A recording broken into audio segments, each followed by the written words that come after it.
Thank you for joining us. Welcome to LumioseStation.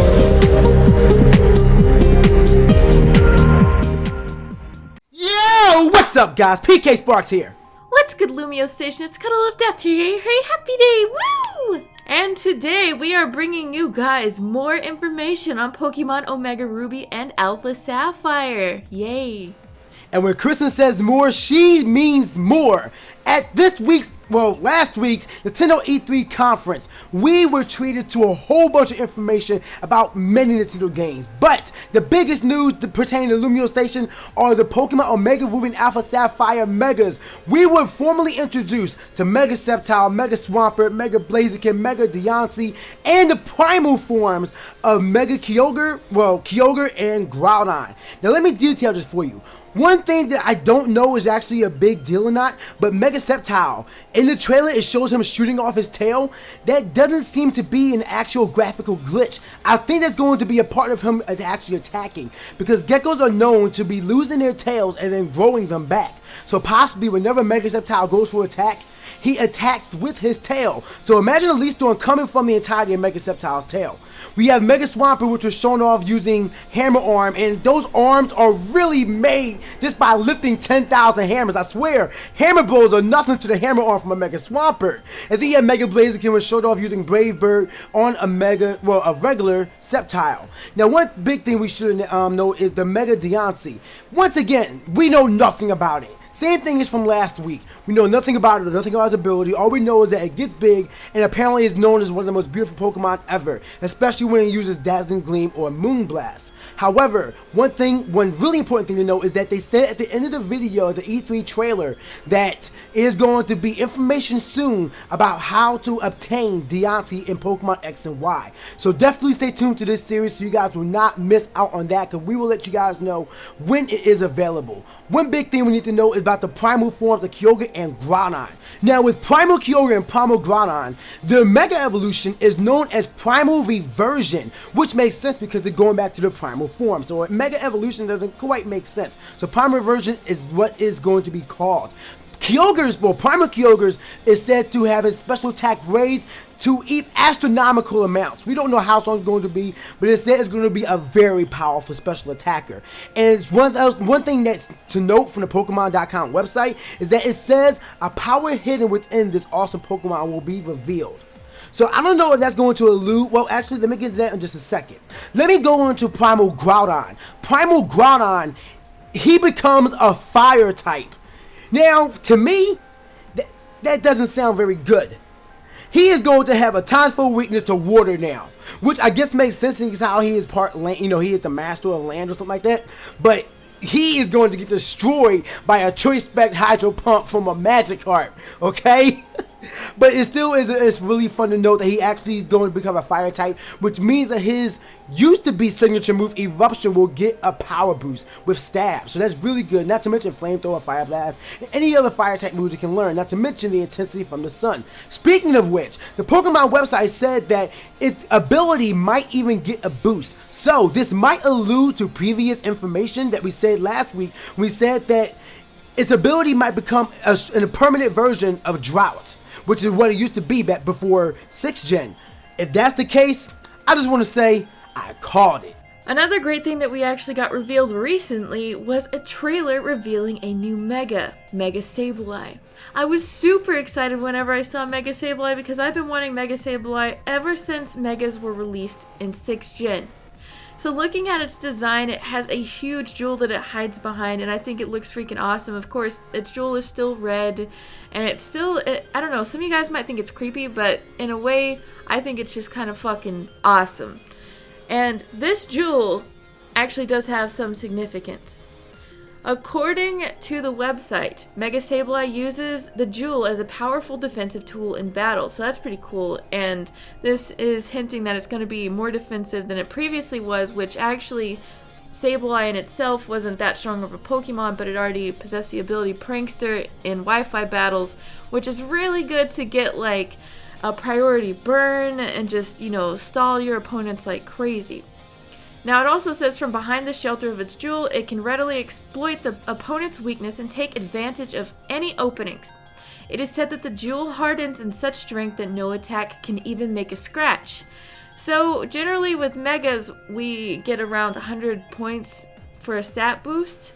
However, is that going to be enough to make Mega Sableye like crazy powerful, or is it going to just be just a little bit better than it was previously? That brings up another point. What is its ability going to be?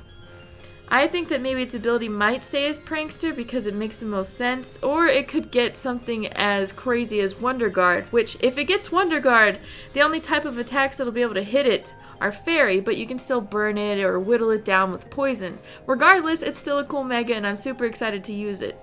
Because of this new reveal of Mega Sableye, I'm actually curious to know what one Pokemon you guys would like to see get a Mega Evolution in Pokemon Omega Ruby and Alpha Sapphire. Me personally, I am completely rooting for Megatropius. I know a lot of people don't really care too much about the little banana neck dinosaur, but I love Tropius and I think Megatropius would be absolutely crazy looking, and maybe it would be just really fucking cool. One thing that's really cool is the fact that in the new Hoenn Adventure trailer, they also showed off the Mach Bike and Aqua Bike in action. If you guys don't know, the Mach Bike is used for speed. It's usually if you want to get up dirt hills or just pretty much move fast around Hoenn. And the Aqua Bike is more dynamic. It's meant for you to do tricks, to run on small poles, and to get to items that you couldn't get to otherwise. Now, why Hoenn has these poles and things that should be in a skate park all over Hoenn, I don't know, but I guess that just makes Hoenn a little bit cooler to you guys. The trailer was also good for showing off gameplay for Primal Groudon, Primal Kyogre, and of course, Mega Diancie. Diancie, I should say. The distribution details for Mega Diancie or Diancie in Pokemon X and Y should be available very soon, hopefully by mid or late summer. I wanted to guess somewhere around the Pokemon World Tournament event, so look out for details on that. So, taking a look at some of the screenshots that we have from Pokemon Omega Ruby and Alpha Sapphire, we have this cool screenshot of May inside of her room. You guys may not care about it as much, but the room looks a bit larger than what we're used to seeing, at least in some of the older games. I guess in Pokemon X and Y we got a decent sized room, so once again we have another decent sized room. Finally, we're probably still gonna have to set the clock right off the get-go. Actually, no, if we have to set the clock right off the get-go, that'll be interesting since our 3DS already has a clock in it, so hopefully our mom's not like, oh, you have to set the clock. I don't know if we're gonna see anything special related to like the time in this game. I mean, we'll probably get the normal, like we have had in the past few generations now, since they've actually been able to keep day and night stuff. You know, our normal day and night evolutions. But back to the room. The room looks really nice and cool. We're also gonna briefly show Brendan in his room, and who cares, right? I'm just kidding. Wow. May's room is better. May's room is better. Get out of here. Boys' rooms for life. Boys' rooms for life, he says. Taking a look at the next screenshot. This literally looks like the outside of a gym. It has the gym symbol on top of it, and it also has the freaking sign that shows off the gym symbol. Now, this is more than likely the first gym, which is Roxanne's gym, and I am honestly wondering if all of the gym buildings in Pokemon Omega Ruby and Alpha Sapphire will now be this size. If that's the case, I don't know how I feel about that, because it's like, we've had some larger looking gyms on the outside, so I don't know if I want these little measly tiny gyms on the outside and then they're huge on the inside. But it is Pokemon, so we're used to seeing stuff that's small on the outside, big on the inside. Sounds like your vagina.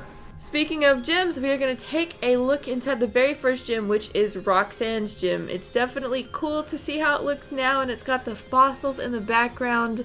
Whereas, you know, obviously in Pokemon Ruby and Sapphire, it did not look this cool because we also didn't have it on the 3DS. That's the obvious thing. But I am actually super excited to see what other gyms look like. I know we got to see a few like gym looking areas in, I believe, the E3 trailer. But seeing this screenshot, I'm super excited. At least this one looks sort of familiar, but you can also see Roxanne there at the end. So we're going to see if this has any like special puzzle to it or anything interesting about it outside of just how cool it looks from this screenshot. So of course, after taking a look at both the exterior and interior of the gym, I was very impressed by the interior. At least exterior is pretty... That's how I feel about it. Yes, I just did that. We're going to take a quick look at the gym case, or the gym badge case rather, and it has the first gym badge and it looks pretty cool, looks pretty sharp. Don't go around cutting people with that because I bet you could. Don't get any ideas in your game because I'm pretty sure in Pokemon games you cannot commit crimes like that. Turn down for what?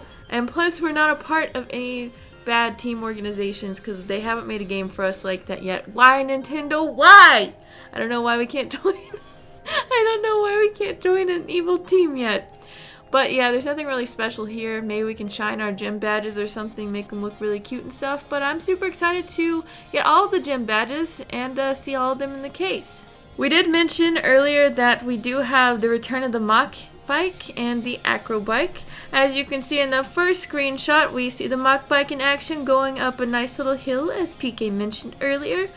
And in the other screenshot, we have the Acro Bike, climbing over some, I don't even know what to call it. It's like just little obstacles to get this stuff. It's, just what we've seen in Pokemon Ruby and Sapphire in the past, but it's now, looks better graphically. And that's pretty much it. We have most of the information and stuff. Most of the cool stuff is in the trailers itself.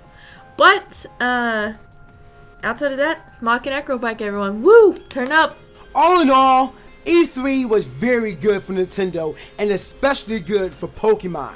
What are your thoughts about everything that was revealed at E3? What do you think, what can you expect to see from Mega Sableye? What do you think about Groudon's new typing classification of ground fire? What do you think about the possibility of them having permanent weather again? Seeing as how they're Uber tier, I don't think it'd be too bad. Oh yeah, Kyogre, who's getting a huge special attack boost. And what do you think about Mega Sceptile actually throwing his tail at his opponent? Is that just freaky or what? Seriously, this was really good, and the fact that they actually revealed Mega Sableye is going to be really exciting. And until they actually reveal the ability, to me, the speculation is going to be so big, and people are going to be fearful about something that could be potentially extremely overpowered or fallen to the wayside and pale in comparison to its regular versions, such as Pokemon, in my opinion, like Gengar and Alakazam. But that's just one man's opinion. As mentioned in the previous LumioseStation Pokemon Omega Ruby and Alpha Sapphire news update, I'm actually super excited for both Mega Swampert and Mega Sceptile, especially Mega Sceptile. I actually keep growing more and more interested in Mega Sceptile, especially because of the fact he's able to shoot his tail off into the abyss and into the face of his enemies. With the reveal of Mega Sableye, like I said earlier, I'm super excited for it as well. I'm actually super excited for everything, but with Mega Sableye, I'm probably going to nickname him Rupee for the huge gem that he's holding in front of him. Obviously, we have the red gem, but I'd kind of like to see his shiny form sporting like a green gem or a blue gem as well. It would be cool. With Mega Diancie, however you'd like to say it, just be fancy and stick your pinky out. It's looking really cute. Really happy to see some gameplay on it. And I am getting more and more excited about seeing how it performs in battle and how its Mega is. And I don't know what tier it's going to be in for competitive battlers out there, but it's still very cute. And I feel like I'm going to play with Diancie in Pokemon Ami a lot. I still don't really know how I completely feel about the gyms so far. I mean, on the outside, I don't know, maybe I'm just like making a big deal about it. I don't like seeing a small gym whenever I know they could do better with it on the outside. Like, I want to see something cooler than that. I'm still very excited for Primal Groudon and Primal Kyogre. We will see if they end up with permanent weather abilities or not. And the biggest thing is, so far we still haven't seen anything about secret bases, and we're gonna see if they even mention it or if it's gonna be a secret until the game's release. I'm still holding out for secret bases though. True! So with that done, we want to pose a few questions to you guys. What Mega Pokemon do you want to see confirmed for Omega Ruby and Alpha Sapphire? Maybe we can actually see a Mega Ludicolo? Also, tell us in the comment section below, what game will you be picking up? Omega Ruby or Alpha Sapphire? Or will you be someone like me and is going to grab both versions, because why not? And also, quick question, what bike do you prefer? Mach or Acro? If you ask me, I gotta choose the Mach bike. Who doesn't love speed? I personally prefer the Mach bike as well, because Once again, I like to go fast. I believe I mentioned this in the previous update video as well. But also, whenever you guys are talking on which games are picking up, keep in mind that the games actually release on November 21st of this year in North America and Japan. They also release in November 28th in the UK and Europe areas. So let us know the answers to all of our questions in the comment section below, as we will be reading your responses and maybe replying to a few of them. Super excited for more news, and Mega Sableye, Mega Sableye, Mega Sableye, really freaking cute and cool. Hope that it is really good in battle. Where are our secret bases? And with that, you guys, make sure to give this video a thumbs up if you're turned up for Pokemon Omega Ruby and Alpha Sapphire. And we will see you guys in the next update video on LumioseStation. Bye! Yeah! Vagina.